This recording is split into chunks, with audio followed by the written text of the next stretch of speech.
गणेशाय नमः। श्री दुर्गाय नमः। श्री दुर्गा सप्तशती अष्टम अध्याय रक्त बीज वध। ध्यानम। मैं अणिमा आदि सिद्धिमयी किरणों से आवृत भवानी का ध्यान करता हूँ। उनके शरीर का रंग लाल है, नेत्रों में करुणा लहरा रही है तथा हाथों में पाश, अंकुश, बाण और धनुष शोभा पाते हैं। ऋषि कहते हैं, चंड और मुंड नामक दैत्यों के मारे जाने तथा बहुत से सेना का संहार हो जाने पर दैत्यों के राजा प्रतापी शुंभ के मन में बड़ा क्रोध हुआ और उसने दैत्यों की संपूर्ण सेना को युद्ध के लिए कूच करने की आज्ञा दी। वह बोला, आज उदायुद्ध नाम के 86 दैत्य सेनापति अपनी सेनाओं के साथ युद्ध के लिए प्रस्थान करें। कंबु नाम वाले दैत्यों के 84 सेना नायक अपनी वाहिनी से घिरे हुए यात्रा करें। 50 कोटि वीर कुल के और 100 धौम्र कुल के असुर सेनापति मेरी आज्ञा से सेना सहित कूच करें। कालक, दौरहृत, मौर्य और काल के असुर भी युद्ध के लिए तैयार हों, मेरी आज्ञा से तुरंत प्रस्थान करें।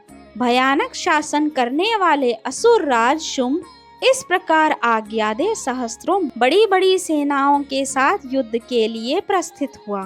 उसकी अत्यंत भयंकर सेना आती देख चंडिका ने अपने धनुष की टंकार से पृथ्वी और आकाश के बीच का भाग गुंजा दिया।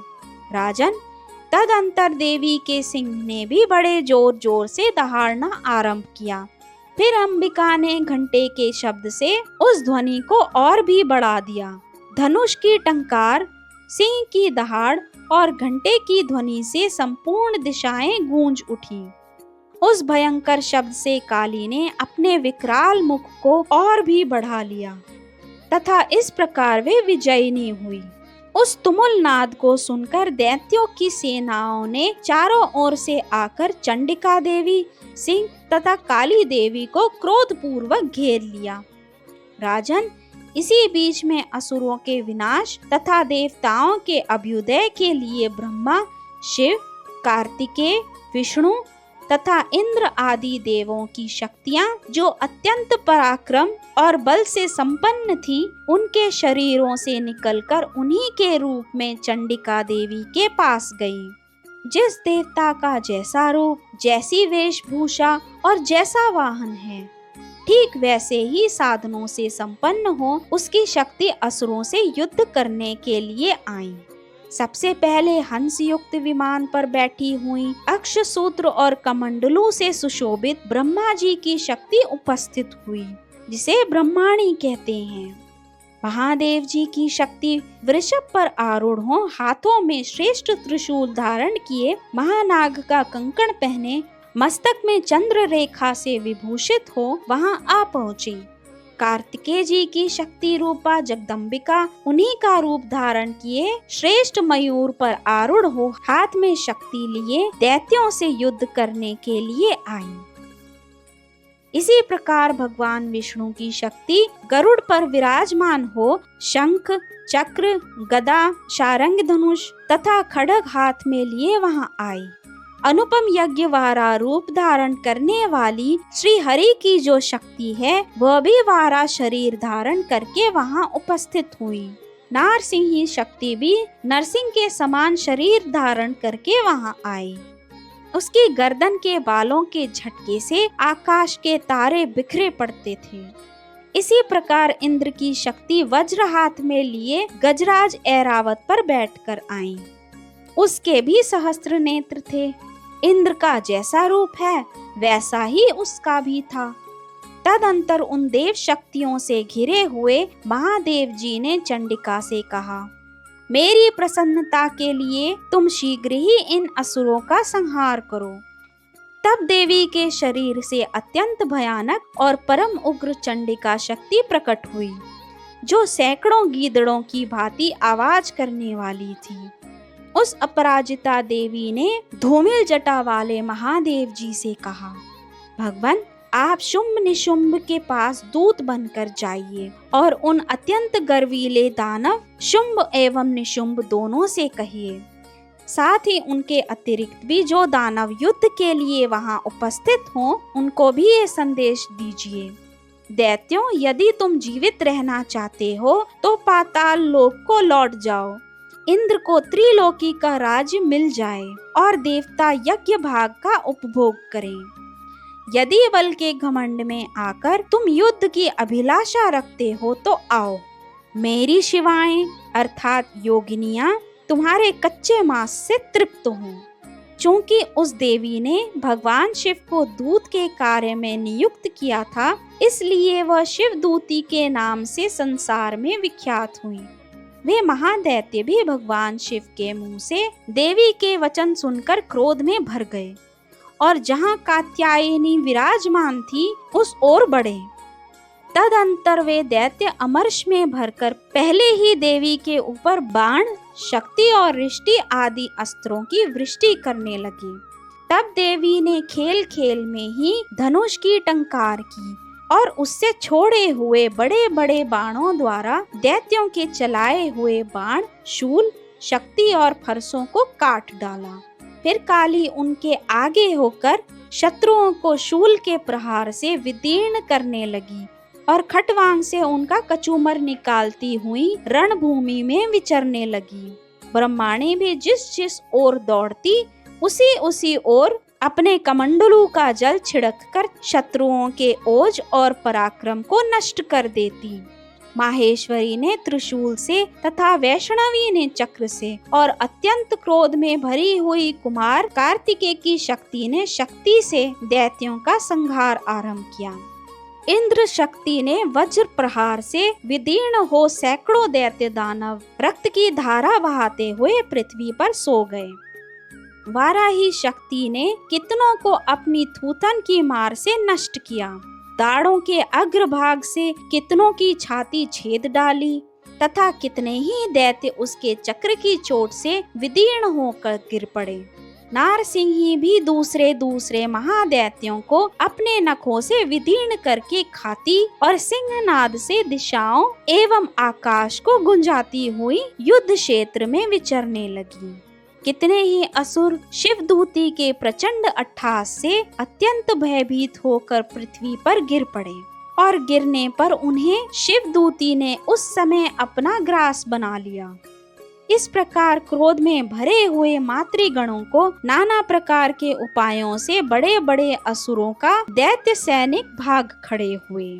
मातृगणों से पीड़ित दैत्यों को युद्ध से भगाते देख रक्तबीज नामक महादैत्य क्रोध में भरकर युद्ध करने के लिए आया।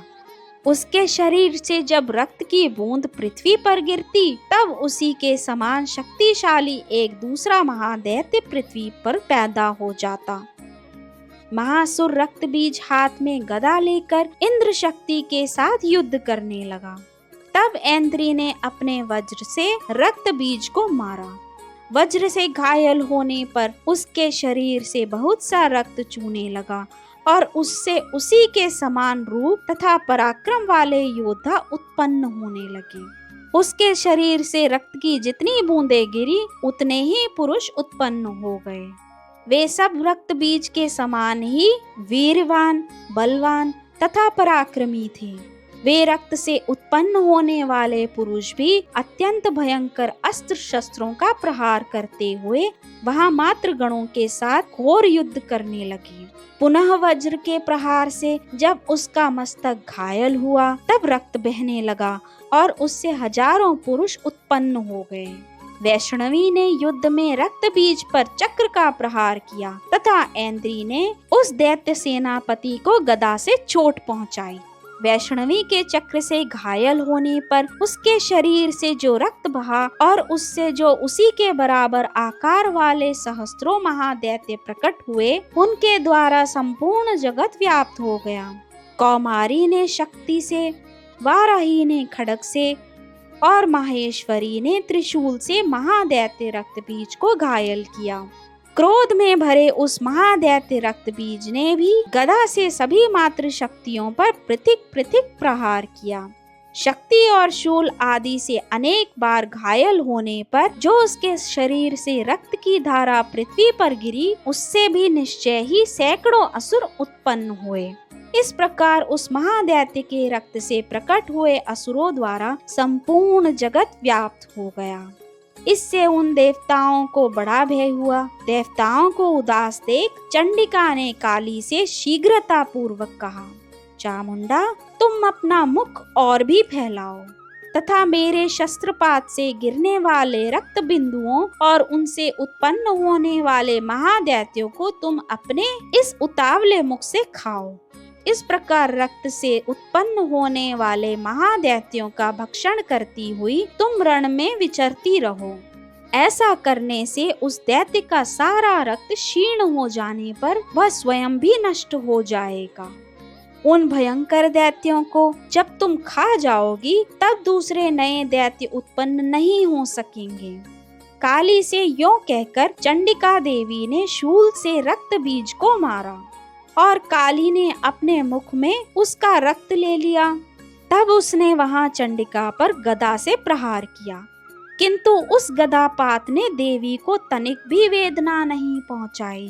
रक्त बीज के घायल शरीर से बहुत सा रक्त गिरा, किंतु ज्यों ही वह गिरा त्यों ही चामुंडा ने रक्त गिरने से काली के मुख में जो महादैत्य उत्पन्न हुए उन्हें भी वह चट कर गई और उसने रक्त बीज का रक्त भी पी लिया। तदंतर देवी ने रक्त बीज को, जिसका रक्त चामुंडा ने पी लिया था, वज्र, बाण, खड्ग तथा रिष्टि आदि से मार डाला। राजन, इस प्रकार शस्त्रों के समुदाय से आहत एवं रक्तहीन हुआ महादैत्य रक्त बीज पृथ्वी पर गिर पड़ा।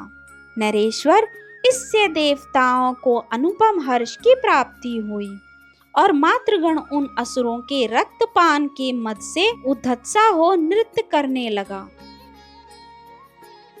इस प्रकार श्री मार्कंडेय पुराण में सावर्णिक मनवंतर की कथा के अंतर्गत देवी महात्म्य में रक्त बीज वध नामक 8वां अध्याय पूर्ण हुआ। धन्यवाद।